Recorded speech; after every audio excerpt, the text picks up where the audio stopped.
From AmazingAvenue.com, headline, Top 25 Mets Prospects for 2024, at number 1, finally, on the Amazing Avenues list, at number 1, shortstop outfielder, Jett Williams. Now, this is very exciting. Me get to go through this whole entire list that Amazing Avenue has put out there. They do the best job when it comes to these scouting reports. And I used their scouting reports during the summertime when the Mets had their draft back in July. But here we have about Jett Williams. Now, before we get into this, please hit the subscribe button and like the video, of course, and leave comments in the comments section. This is probably the most exciting player the Mets have in the farm system, quite frankly.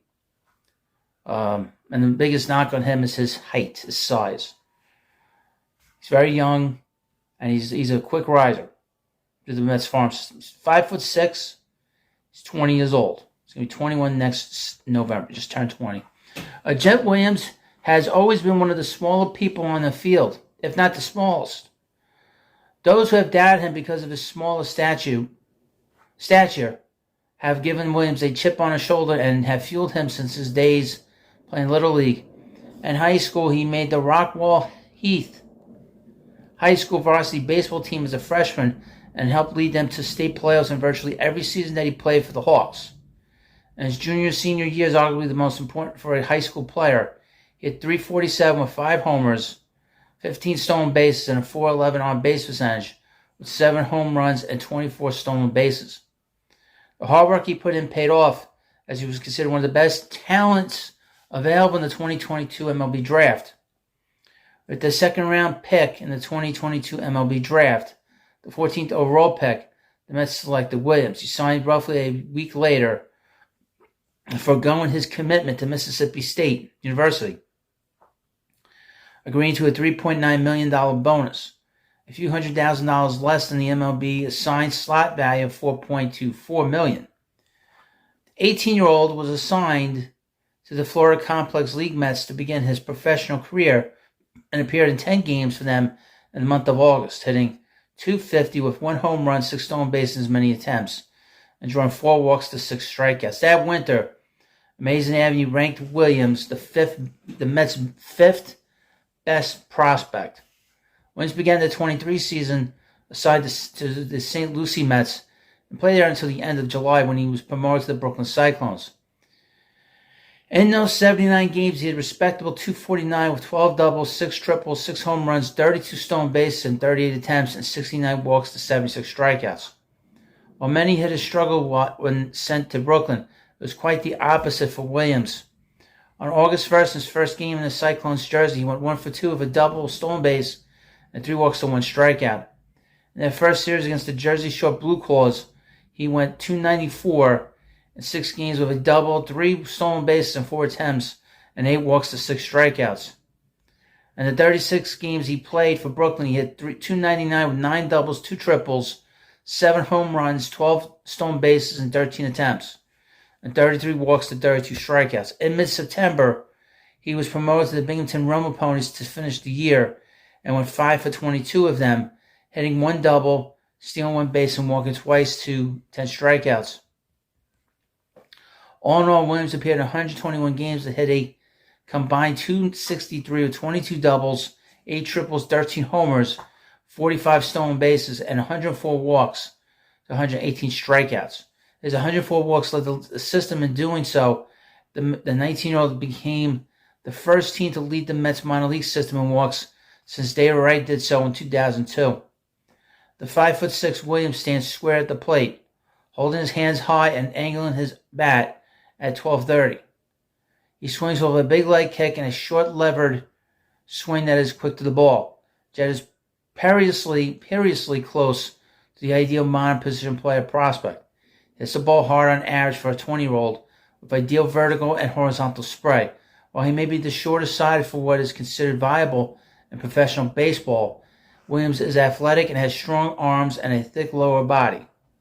Thanks to plus bat speed, Williams makes a lot of hard contact with fine but not exactly pop-top end exit velocities. In 184 recorded batted ball events with the St. Lucie Mets in 2003, he posted 35 readings over 100 miles an hour and 101 readings over 90 miles per hour. with the single highest reading being a 106.3 mile per hour ground ball single. More than the quibbles around passivity and defensive home, the raw power projection will be the driving factor behind Jett's ultimate value. For instance, the only current major leaguers listed at 5'6" are the shortest man in the world, Jose Altuve, and Tony Kemp.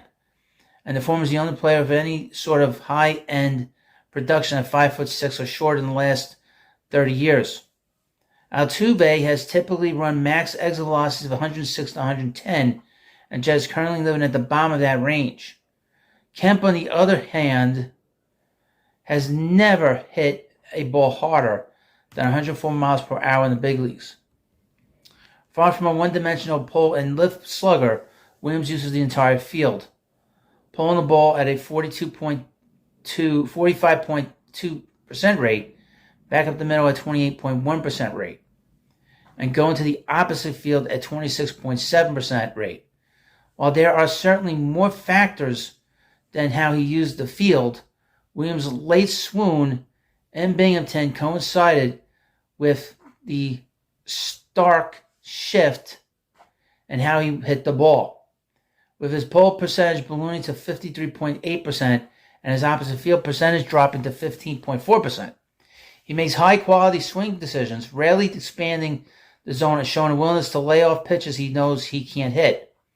Thanks to a good eye and quick hands, he regularly puts good wood on ball above premium velocity and advanced spin. There have been instances where Williams has struggled against on velocity up in the zone, but it hasn't been quite enough of a problem to hinder the overall production so far, and the requisite bat speed to adjust is there. In fact, in theory, his small stature should actually is a boon in the regard if he shows the ability to adjust, as his compact frame should help him get on top of letter-high fastballs and stuff at the knees with equal adroitness. At times with St. Lucie, his approach tended a bit too passive, which led to both good and bad results. His season culminated in a walk rate of roughly 20%, and he led the Florida State League in lowest chase rates, but his strikeout rate was slightly higher. And his name was also high up the leaderboard in hittable pitch take rate. He seemed to get more aggressive when promoted to the Brooklyn Cyclones, and virtually all of his offensive numbers took an upturn as a result. On top of his above-average hit tool and average power, Williams possesses plus speed. He put into good use in 2023, stealing 45 bases in 52 attempts. He pushed the envelope on the base paths, legging out doubles, taking extra bases, and challenging outfielders. Drafted as a shortstop, Williams played the majority of his games there in 2023. Coming into the season, there were questions as to whether or not he would be able to stick it short, as an injured shoulder during his junior and senior seasons of high school clouded his true arm strength and accuracy. At the time he was drafted, some scouts and evaluators believed that he was playing compromised to a degree, and that when fully healthy, his arm would be solid average for the position. Others believed that his arm would not get stronger and that he would eventually be forced from the position due to fringy arm strength. With exactly 100 games under his belt at short, it is becoming a little clearer that his arm is indeed on the fringier side for a shortstop.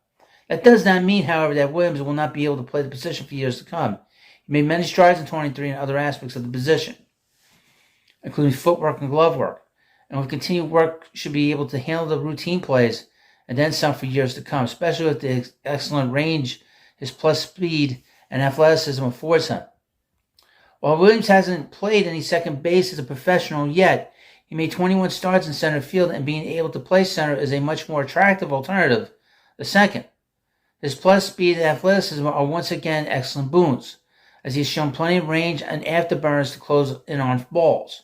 Obviously, near the position, he will have to refine his read on the ball off the bat and routes he chooses to take to the ball. But these are aspects of the position that come with time and experience. Adding raw power while maintaining and refining his approach will be key for Jett in 2024 as he tackles the upper minors. If he can wring a little more raw juice out of his frame while slightly increasing his aggression without ballooning his strikeout rate, the realistic upside scenarios go from good player to multiple all-star appearances. Keep in mind just how hard that's been for this sort of player historically, though. Jose Altuve is the only example he's going to the Hall of Fame someday.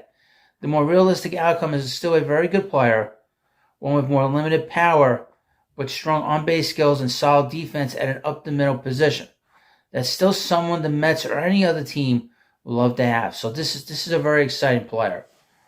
He was a very exciting player when he came, before he was drafted. The comps with him are Mookie Betts.